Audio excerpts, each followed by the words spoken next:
दोस्तों, हमारी सीरीज चल रही है मचान पर 49 दिन। उसका 7वां चैप्टर है। पिछले चैप्टर में आपने देखा था कि डाकुओं से जो राइफल लूटी थी उसको श्रीनिधि चाहते थे कि पुलिस थाने में जमा कर दिया जाए, क्योंकि इनके पास लाइसेंस नहीं था। छुपते छुपाते जमा करने जा रहे थे। इन बिटवीन एक टाइग्रेस इनके ऊपर अटैक करना चाह रही थी। इन्होंने उसको गोली मार दी थी। बाद में इनको मालूम चला कि वो मैन ईटर टाइग्रेस थी, लेकिन क्योंकि इनके पास राइफल का लाइसेंस नहीं था, इन्होंने किसी को बताया नहीं और फॉरेस्ट ऑफिसर ने क्रेडिट ले लिया उस मैन ईटर टाइग्रेस को मारने का। अब उसके आगे का चैप्टर है चैप्टर 7। अब इनके जो बाकी साथी थे जो कि साथ में नहीं गए थे, उनको उन्होंने पूरा किस्सा बताया और मैन ईटर टाइग्रेस के बारे में बताया। वो एकदम एक्साइटेड हो गए और बोले चलो फॉरेस्ट ऑफिस चलते हैं। जब वो आए तो देखा तो अभी तक उस शेरनी की खाल नहीं उतारी गई थी। अब वो जो फॉरेस्ट ऑफिसर थे जिन्होंने क्रेडिट लिया था बड़े खुश थे। वो खुद आए, टाइगर्स को दिखाने ले गए और बोले मेरे लायक कोई और सेवा हो तो बताइएगा। अब इन्होंने अपना कैंप हटाया जहां चिल्ला के पास में लगाया था और शंभू को और वीर सिंह को बैलगाड़ी लेके भेज दिया जिसमें इनका सामान चल रहा था कि हाथी घाटी जाओ, वहां पे कैंप लगा देना और शाम के टाइम पे बिगुल बजा देना, ताकि उन्होंने जहां कैंप लगाया है वो इनको श्रीनिधि और उनके साथियों को ढूंढने में कोई दिक्कत ना हो। इनका ध्यान अभी भी उन डाकुओं की तरफ से नहीं हट रहा था जहां से इन्होंने राइफल लूटी थी। और जो इनका सरदार था जो कि शराब, औरत और लूटपाट का ही शौकीन था, ये उससे मिलना चाह रहे थे। तो घासीराम स्रोत से होते हुए कजली वन की तरफ चले गए। अब वो उसी आंवले के पेड़ को ढूंढ रहे थे जिससे चढ़ के इन्होंने डाकुओं का कैंप देखा था। थोड़ी देर की मेहनत के बाद उनको वो आंवले का पेड़ मिल गया। उसके ऊपर चढ़े और उस तरफ देखा जहां डाकुओं का कैंप था, लेकिन वहां से उनको कैंप दिखा नहीं। तो उतर के पैदल उस तरफ चले गए जहां पे कैंप था। देखा तो कैंप वहां से हट चुका था और जो निशान दिख रहे थे लग रहा था कि 1-2 दिन पहले ही कैंप हटा है। अब ये आगे पैदल को चल पड़े हाथी घाटी की तरफ। और क्योंकि थोड़ा गर्मी आ गई थी, सूरज की रोशनी तेज हो गई थी, तो जितनी ओस थी वो हट चुकी थी। जगह जगह कहीं इनको कोई हिरण दिख जाता था, कभी कोई जंगली सूअर दिख जाता था। अब ये सूखे नालों पे चलना शुरू हो गए थे और जो उसकी हल्की हल्की गर्म रेत थी इनको बहुत अच्छी लग रही थी, लेकिन कोई मील का पत्थर नहीं था, कोई डायरेक्शन नहीं था, तो अंदाजे पे आगे बढ़ रहे थे। अब ये घड़ी में टाइम देख के अपनी स्पीड का अंदाजा लगा रहे थे, क्योंकि जिस स्पीड से चल रहे थे इनको लग रहा था कि 2 मील पर आवर से ऊपर ये चल नहीं रहे हैं। अब इस टाइम पे 11:15 बजे थे, इनको लग रहा था ये 8 मील से ज्यादा नहीं चले होंगे। अब इनको एक छोटा सा पॉन्ड मिला, एक छोटा सा तालाब मिला जिसमें सफेद सफेद से पत्थर लगे थे।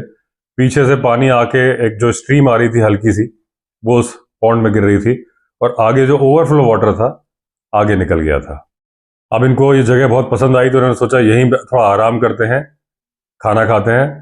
अब जो ये तालाब था, छोटा तालाब, ये करीब 15 फुट लंबा था, 10 फीट चौड़ा, और गहराई भी इन्होंने उतर के नापी 5 फीट के आसपास थी। बड़ा सुंदर था, पानी एकदम क्रिस्टल क्लियर था। नीचे भी जहां जहां तक देख रहे थे पत्थर वगैरह दिखाई दे रहे थे। अपना आराम से वहां बैठे रहे, लेटे रहे। और तो क्योंकि उन्होंने खाना खा लिया था तो खाना खा के यहाँ पे आराम से लेट गए। अभी आधा घंटा ही बीता था कि इनको दूर से एक आवाज आती सुनाई देने लगी। वो किसी जानवर की आवाज थी जो जोर जोर से भाग रहा था और थोड़ा भारी भरकम जानवर था, कोई डियर नहीं था। अब एकदम क्लियर क्यों नहीं पता चल रहा था कि जिस जमीन पे वो भाग रहा था वो नरम जमीन थी, तो क्लियर उसके पैरों की आवाज नहीं समझ में आ रही थी, लेकिन झाड़ियों के बीच से निकलता था तो सरसराहट सुनाई देती थी। अब वो जो भाग रहा था तो ऐसा नहीं लग रहा था कि हाथी है। हालांकि जितनी सुंदर ये जगह थी, ऐसा बिल्कुल पॉसिबल था कि हाथी यहाँ बहुत सारे होंगे, लेकिन वो जो जानवर था हाथी नहीं लग रहा था। तो इन्होंने खुले में बैठना ठीक नहीं समझा। सारे लोग एक एक पेड़ पे चढ़ गए और वेट करने लगे कि देखें कौन सा जानवर आ रहा है।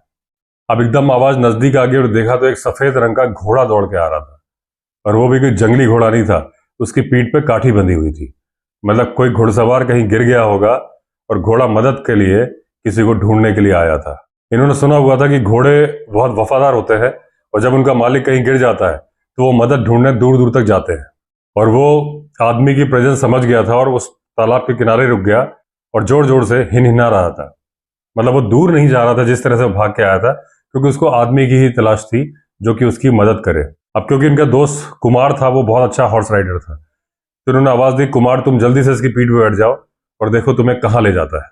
जैसे ही कुमार पीठ पे बैठा, घोड़ा एक डायरेक्शन में भागा और ये लोग भी पीछे पीछे भागने लगे। करीब आधा मील भागने के बाद इन्होंने देखा कि एक नौजवान जो है जमीन पर पड़ा हुआ है और उसकी दाईं जो जांघ है, राइट थाई, उससे खून बह रहा है। अब इन्होंने फर्स्ट एड किया और वो जो निशान था क्लियरली मालूम चल रहा था कि किसी जंगली सुअर ने अपने दांत, जो टस्क होते हैं, जिसको कई लोग सींग समझते हैं, उससे फाड़ा होगा। इनको लगा कि वो भाला फेंकते वक्त अपना बैलेंस उसने खो दिया होगा, नीचे गिरा होगा और सुअर जो कि भाग रहा था भाले से बचने के लिए लौट के आया होगा और इसकी जांग फाड़ दी होगी। और पास में भाला पड़ा था, जब देखा तो उसकी जो नोक थी उसमें भी खून था। तो ये समझ गए थे कि सुअर भी घायल है। अब इन्होंने जल्दी से हरे बांसों से एक स्ट्रेचर टाइप का बनाया, उस पर घास डाल दी और उस पर इसको लिटा दिया और इसको लेके वापस उस तालाब, छोटे तालाब की तरफ लौट पड़े। अब इनके मन में बार बार टेंशन हो रहा था कि वो जो घायल सुअर है कहीं ना कहीं से इनको देख रहा होगा और वो अटैक करेगा कुमार के ऊपर, क्योंकि वो घोड़े पर बैठा है। और पिछली बार जब उस पर अटैक हुआ था तो घोड़े पे ही हुआ था और उसके हाथ में भाला था जिसने अटैक किया था, और कुमार के हाथ में भी अभी भाला है। अब इनको पता है कि बहुत अच्छा हॉर्स राइडर है लेकिन बहुत अच्छा भाला फेंकने वाला नहीं है, और इनके पास धनुष है, लेकिन ये अपना कितना कॉन्फिडेंस बना के रख पाएंगे। हालांकि इनका निशाना अचूक होता है, क्योंकि ये जानते थे कि जो सुअर होता है वो कितना खतरनाक होता है। उसमें भी जो अकेला होता है, स्टैग सुअर होता है जो अकेला घूमता है, वो बहुत खतरनाक होता है। और अगर वो घायल हो गया हो तब तो उसके कहने ही क्या। इसीलिए जितने एक्सपर्ट शिकारी होते हैं सुअर के शिकार पे कभी अकेले नहीं जाते, 3-4 कुत्ते अपने साथ में रखते हैं और 3-4 लोग मिलके जाते हैं सुअर के लिए। इन्होंने बोला कि कुमार, अगर सुअर तुम पे हमला करे तो उससे मुकाबला करने की कोशिश मत करना, घोड़े को एड़ लगा के तेजी से दौड़ा देना। लेकिन कुमार ने ध्यान से वो बात नहीं सुनी और एक संकट में फंस गया। जब ये लोग 1 फरलांग की दूरी पार कर चुके थे तभी झाड़ियों में नजदीक में कुछ हलचल दिखाई दी और उसके अंदर से घुरघुर की आवाज भी आई। अब इनके बाकी साथी थोड़ा आगे निकल गए थे, केवल कुमार घोड़े पर था, ये पैदल थे। पूरे अलर्ट होकर चल रहे थे। तो जैसे ही इनको झाड़ियों में हलचल और घुरघुर की आवाज सुनाई दी, एक तिरछा पेड़ था, उस पर चढ़ गए और चिल्ला के इन्होंने बोला, कुमार, घोड़े को एड़ देके जल्दी से निकल जाओ, उस पर भाला मत फेंकना। लेकिन देखा कुमार ने इनकी बात नहीं सुनी। वो भाला लेके उसी डायरेक्शन में तैयार खड़ा था जहां से सुअर की आवाज आ रही थी। तो ये मन ही मन भगवान से प्रार्थना करने लगे कि कुमार की रक्षा करना। और तभी देखा तो एक चट्टान की तरह से सुअर बाहर निकला। उसके दाएं कंधे से खून बह रहा था और उसकी नाक भी खून से सनी थी। कुल मिला के बहुत भयंकर लग रहा था। और इतना भयानक रूप देख के इनके अंदर से धनुष चलाने की ताकत भी खत्म हो गई। लेकिन घोड़ा बहुत चालाक था। जैसे ही वो तेजी के साथ घोड़े की तरफ दौड़ा, घोड़ा ने सडन टर्न मारा और साइड दे दिया। सुअर झोंक में भाग रहा था, भागता ही चला गया आगे तक। काफी देर बाद रुका, पलटा। अब घोड़ा एकदम ध्यान से देख रहा था, टकटकी लगा के। वो एक एक स्टेप को वॉच कर रहा था। जब सुअर आता, ऐसा लग रहा था मान लो घोड़ा सुअर से बोल रहा हो, क्या बेटा तू आ, इस बार भी देख तेरे को कैसे चकमा देता हूं। लेकिन तब तक ये अलर्ट हो गए थे और इन्होंने अपना धनुष खींच लिया था। अब ये नहीं चाहते थे कि घोड़ा अपना कौशल दिखाए, कुछ कौशल इनको भी दिखाना था। तो जैसे ही सुअर इनके पेड़ के पास से भागता हुआ निकलने लगा, इन्होंने तीर छोड़ दिया, सीधा सुअर को लगा और वो वहीं पे गिर गया। इनके जो साथी थे जो आगे निकल गए थे स्ट्रेचर पे आदमी को लेके, उन्होंने भी चिल्लाने की आवाज सुन ली थी। तो उन्होंने रस्सी से पेड़ पे टांग दिया स्ट्रेचर, ताकि वो घायल सुरक्षित रहे, और इनके पास आ गए। लेकिन देखा यहाँ तो सुअर का काम तमाम हो गया था। तो फिर वो घायल के पास लौट गए। अब इनको चिंता लग रही थी कि जो सामान छोड़ के आए हैं तालाब पे, वो बहुत महंगा सामान था। कैमरे, बाइनोकुलर्स, टिफिन, टॉर्च, गरम शाल। इनको लगा कोई ले गया तो बहुत सारे पैसों का नुकसान हो जाएगा। तो ये भी तेजी से दौड़ते दौड़ते उसी डायरेक्शन में बढ़ने लगे। जब वहां देखा तो एक लड़की बैठी थी इनके सामान के पास में। तो इन्होंने सोचा कौन है, कोई जंगल की निवासी है क्या है। ये वहां पहुंचे। तब तक वो लड़की बोलती है कि आप सोच रहे होगे मैं कौन हूं, लेकिन मैं आपको बता दूं कि आपके सामान की रखवाली मैंने करी है और मुझे उसके लिए पैसा चाहिए। ये बोल के वो हंसने लगी। वो लड़की बहुत ही सुंदर थी। फिर उन्होंने मजाक के लहजे में बोला कि आपकी सुंदरता देख के कौन चाहेगा कि आप लौट जाए, यही मन करता है कि आप सामने ही बैठी रहें। और ये भी हंस दी है। बोली, यहाँ पास में ही मेरा घर है, इस झरने में पानी भरने डेली आती हूँ। यहाँ देखा कि सामान रखा है तो मुझे लगा इसकी सुरक्षा करनी चाहिए, इसलिए बैठ गई थी। आप चेक कर लीजिए सामान पूरा है ना। इन्होंने कहा, लगता है आप शहर की कृत्रिम सभ्यता से अपने आप को मुक्त नहीं कर पाई हैं, वरना आप सामान संभालने की बात क्यों करती। जंगल में किसको सामान चुराने की पड़ी है। बोले, आपकी बात सही नहीं है। अगर मैं मुक्त ना हो पाती तो फिर मेरे पिताजी मेरा नाम मुक्ता क्यों रखते हैं। बोले, मुक्ता पंडित हरि शर्मा की बेटी। वो चौंक गई कि इनको मेरे पिताजी का और मेरे बारे में कैसे पता है।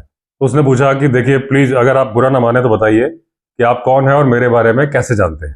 तो इन्होंने कहा मैं नाम तो बता दूंगा, लेकिन आपको जान के खुशी नहीं होगी और शायद आपको गुस्सा भी आए। तो उन्होंने कहा नाम बताइए। तो इन्होंने कहा मेरा नाम श्रीनिधि है। जैसे इन्होंने नाम बोला, उसके चेहरे की चमक खत्म हो गई और ऐसा लगने लगा सफेद राख पोत दी हो। तो इन्होंने कहा देखो, मैंने कहा था ना, मेरा नाम जान के आपको खुशी नहीं होगी। वो कुछ नहीं बोली, फिर बोले आपके बाकी साथी कहाँ है, जो सामान तो कई लोगों का है। तो इन्होंने बोला वो आ ही रहे होंगे पीछे से। तो बोले कोई नहीं, मैं ज़्यादा देर तो रुक नहीं पाऊंगी क्योंकि मेरे पिताजी मेरा इंतजार कर रहे होंगे, लेकिन अपने साथियों से बोलिएगा कि मुक्ता उन सबको आश्रम में बुला के गई है। अब वो बड़े तेज तेज कदम बढ़ा के जा रही थी। ऐसा लग रहा था कि श्रीनिधि से दूर जाना चाहती है, लेकिन थोड़ा आगे जाके रुक गई और फिर बोलती है कि देखिए अपने साथियों से बोल दीजिएगा कि आश्रम में जरूर आए। इन्होंने कहा इतना अपमान कि मेरी इतनी उपेक्षा करी। दूसरी बात ये बोला साथी आ जाए आश्रम में, मुझे तो बुलाया भी नहीं है। तो जब उनके साथी आए तो इन्होंने कहा भाई आश्रम में आपको बुलाया है, जाओ। तो उन्होंने कहा तुम? बोला नहीं, मेरे पास बहुत सारे काम है और मुझे इस घोड़े की घुड़सवारी भी करनी है, देखूं कैसा दौड़ता है, और मुझे बैलगाड़ी का भी पता करना है कि वो हाथियों की घाटी में पता नहीं क्या हुआ होगा उसका। अब कुमार को तो पता नहीं था कि इनकी इंसल्ट हो गई है, लड़की ने वो कर दी है। तो बोला कि बैलगाड़ी की बात छोड़ो, तुम्हें बैलगाड़ी की चिंता नहीं है, लगता है घोड़ा तुम्हें जम गया है। अच्छा चलो, मैं घोड़े से उतर रहा हूं, तुम कर लो सवारी। अब वो घोड़ा बहुत अच्छी नस्ल का था और ये थे अनाड़ी। वो घोड़ा भांप जाता है, वो समझ गया अनाड़ी बैठ गया है, तो अपने अगले पैर उछाल उछाल के इनको गिराने की कोशिश करने लगा। लेकिन ये भी महाजिद्दी थे। इन्होंने कहा गिरूंगा भी नहीं, उतरूंगा भी नहीं। थोड़ी देर में घोड़ा समझ गया भाई इससे उलझना ठीक नहीं है, वो अपनी नॉर्मल चाल से चलने लगा। अब ये घोड़े को लेकर आगे चल गए और इन्होंने शंभू को बोला था कि 4 बजने के बाद में 6 बिगुल बजाना, ताकि इनको उसकी लोकेशन पता चल जाए। 4 बज गए लेकिन कोई बिगुल की आवाज आई नहीं। तो इनको डर लगा कि क्या हो गया, तो इन्होंने घोड़े को चिल्ला की तरफ दौड़ा दिया। जैसे ही दौड़ाया था, पीछे से बिगुल की आवाज आ गई। तो जहां से आवाज आई थी घोड़े को वहां मोड़ा, उधर चले गए। जो मुक्ता का आश्रम था उससे 3 फरलांग की दूरी पर शंभू की बैलगाड़ी दिख गई। वहां पे तंबोटिया यानी तंबू लगाए हुए थे, कैंप्स लगाए हुए थे। और शंभू ने बोला कि ये घोड़ा कहाँ मिल गया आपको? फिर उन्होंने कहा भाई वो तो तुम्हें बाद में बताऊंगा, घोड़ा कहाँ मिल गया, ये बताओ कि यहाँ सब ठीक है, कोई दिक्कत तो नहीं है? बोला शंभू बोला सब ठीक है, हम तो 12 बजे पहुंच गए थे, तब से हमने कैंप वैम्प लगा दिया, हमें तो कुछ दिक्कत ही नहीं हुई। इन्होंने देखा तो शंभू ने सही में बढ़िया काम किया था। जो कैंप थे उनके चारों तरफ कटीले बाड़ भी लगा दी थी कांटों की, ताकि कोई जंगली जानवर ना आ जाए। और 2 जगह लकड़ी इकट्ठा करके बॉनफायर का भी इंतजाम कर दिया था। और इन्होंने कहा भाई खाना? बोला सर रेडी है, आप बोलो तो अभी लगा दूं। तो इन्होंने कहा ठीक है, तुम खाना अभी रेडी रखो, मैं अपने दोस्तों को बुला लूं। और एक बात ध्यान रखना कि ये जगह का नाम है हाथी घाटी, यहाँ पे खूनी हाथी घूमते हैं, तो अलर्ट रहना। अब अंधेरा हो गया था, एक पहाड़ी नाले के बीच से जा रहे थे और इनको बहुत डर लग रहा था। तभी इनको काकड़ की आवाज सुनाई दी, और काकड़ का मतलब कोई ना कोई कार्निवोरस जानवर। तो एकदम अलर्ट थे, वरना तो डर के मारे गिर ही गए होते। लेकिन घोड़ा भी बहुत तेज, क्योंकि वो बहुत समझदार घोड़ा था, तेजी के साथ दौड़ पड़ा। आगे जो मुक्ता का आश्रम था वहां से लाल रंग की रोशनी आ रही थी। घोड़े ने वो रोशनी देख ली थी, उसे लगा इंसानों की बस्ती है, यहीं पे जाना सेफ रहेगा, उसी तरफ ले गया। तभी देखा तो किसी ने घोड़े की लगाम पकड़ ली है, देखा तो मुक्ता थी। तो इन्होंने कहा लाइए इसे मुझे दीजिए, मैं इसको बांध दूं, ताकि कोई भी जानबूझ के भटकने वाला आदमी इसे दोबारा खोल के ना ले जा सके। तो उन्होंने कहा वो निर्मोही आदमी तो मैं ही हूं, तुम्हें किसने बताया कि मैं जानबूझकर जंगल में भटकने गया था? तो उन्होंने देखा उसकी आंखों में आंसू थे, तो बोली कि कोई बताएगा क्यों, मैं खुद ही देख रही हूँ, पहले वो खूनी सुअर, अब ये शेर। तो उन्होंने कहा शेर कहाँ है, वो तो मुझे मिला ही नहीं। बोले भाग के आप आ गए, वरना मिलने ही वाला था। वो जो कांकड़ बोला शेर के लिए ही बोला है। तो इन्होंने बोला कि मैं तो कभी कभी जंगल में भटकता हूं, तुमने तो अपना घर ही जंगल के बीच में इन विपत्तियों के बीच में बना लिया है। तो बोली फिर हमें इनसे बचा क्यों नहीं लेते, क्या आप में इतनी शक्ति नहीं है? इन्होंने कहा बड़ी अजीब सी लड़की है, कभी तो एकदम अवॉइड कर देती है, उपेक्षा कर देती है, बुलाती भी नहीं कि साथियों को भेज देना, कभी रोती है, कभी इतनी आत्मीयता दिखाती है जैसे कि बहुत सालों से जानती है। ये बात सही है कि पंडित हरि शर्मा की बेटी है, लेकिन जब मैं आम चुराने जाता था तब तो शायद इसका जन्म भी ना हुआ हो। तो बोली आप चुप क्यों, मेरी बात का जवाब क्यों नहीं देते? तो उन्होंने बोला क्या बात का जवाब दूं, मुझे तो कुछ समझ में ही नहीं आया। तो बोली अगर आपको समझ में नहीं आया तो फिर छोड़िए। फिर इन्होंने बात को चेंज किया, हंस के बोले कि इस अंधेरे आश्रम से बाहर से ही विदा कर दोगी कि अंदर भी बुलाओगी? फिर उन्होंने कहा लीजिए, मैं आप ही के लिए तो खड़ी हूँ इस अंधेरे में, चलिए अंदर पिताजी के पास चलिए और उनको चलकर प्रणाम करिए। अब इन्होंने देखा तो उत्तराखंड स्टाइल में एक हट सी बनी हुई है, चबूतरे पे एक बूढ़ा आदमी बैठा है। ये पहचान गए वो वही पंडित जी हैं। हालांकि उस टाइम पे जवान होते थे, आज बिल्कुल बूढ़े हैं, उनकी पत्नी भी एक्सपायर हो गई थी। लेकिन ये सोच रहे थे कि इस स्थिति में भी कैसे अपने आप को इन्होंने जिंदा रखा हुआ है। तो उन्होंने जैसे उनको आभास हुआ तो उन्होंने कहा, नहीं छुप पाओगे नारायण, नहीं छुप पाओगे। कितना भी छुपने की कोशिश करोगे, तुम्हारे बचपन की मूर्ति इन आंखों में बसी हुई है और तुम्हारा स्वागत करने के लिए तुम्हारी माँ यशोदा भी नहीं है यहाँ पे। अब इन्होंने जाके उनके पैर छुए और बड़े ही प्यार से वो श्रीनिधि के सर पे हाथ फेरने लगे। अब वो बोले कि बेटी, ये वही श्रीनिधि है जिनकी मैं तुमको 50 बार स्टोरी सुना चुका हूँ, और क्या पता मैं शायद इन्हीं का इंतजार कर रहा था। अब ये सब लोगों से बोलने लगे कि हमारा ये आश्रम है, रोड से कोई बहुत ज़्यादा दूर नहीं है, 4-5 मील की दूरी पर है, और कभी कभी तो गाड़ियों की आवाज़ भी सुनाई देती है, लेकिन जंगल के अंदर है, कोई आता नहीं है। पास में खंडहर है, शायद वहाँ की आत्माएं कभी कभी चक्कर लगा जाती हैं, और जंगली जानवर, शेर, भालू, हाथी, ये आते रहते हैं। इसलिए बोल रहा हूँ कि आज पहली बार लग रहा है कि इस आश्रम में गेस्ट आए हैं जो कि प्रॉपर तरीके से आए हैं, वो आप ही लोग हैं। और अपनी बेटी से बोले कि ये बड़े ही स्पेशल गेस्ट है, ऐसा ना हो कि इनके स्वागत सत्कार में कोई कमी रह जाए। तो बेटी ने बोला, मैं जानती हूँ पिताजी, कोई कमी नहीं होगी। तो इनको लगा कहीं ऐसा तो नहीं भोजन बनाने के लिए बोल रहे हो, क्योंकि इनका खाना तो बना हुआ था। तो उन्होंने कहा कि पंडित जी, जब तक यहाँ रहेंगे तो हम आपको परेशान करने तो बार बार आते रहेंगे, लेकिन अभी आपके आराम करने का टाइम हो गया, आप आराम करें, हमारा भोजन हमारे कैंप में बना हुआ है। तो पंडित जी ने बोला, तुम्हारा कैंप कहाँ है? तो इन्होंने बोला, वहीं रवासन नदी के पास में जो पहाड़ी नाला है वहां पे है, थोड़ी दूर पर। तो ये बोले, नहीं नहीं, मैं ऐसे तो नहीं जाने दूंगा, खाना तो तुम्हें खाना ही पड़ेगा। तो इन्होंने बोला कि महाराज, खाना कैंप में बना हुआ है, सारा अन्न बेकार जाएगा, अच्छी बात नहीं है, मैं खुद अपने आंखों से देख के आया हूँ, खाना रेडी है। तो पंडित जी ने थोड़ी देर सोचा, फिर बोले, ठीक है, आज चले जाओ, लेकिन कल से तुम लोगों का खाना यहीं पे होगा, अगर ये वादा करो तो जाने दूंगा। तो उन्होंने वादा किया कि कल से हम खाना यहीं खाएंगे। तो दोस्तों, इस तरह से 7वां पार्ट कंप्लीट हुआ, 8वां पार्ट अगले दिन। तो अगर आपने चैनल सब्सक्राइब नहीं किया है तो चैनल सब्सक्राइब कर लीजिए। चलिए फिर मिलते हैं अगले वीडियो में, तब तक के लिए all the best. Vande Mataram.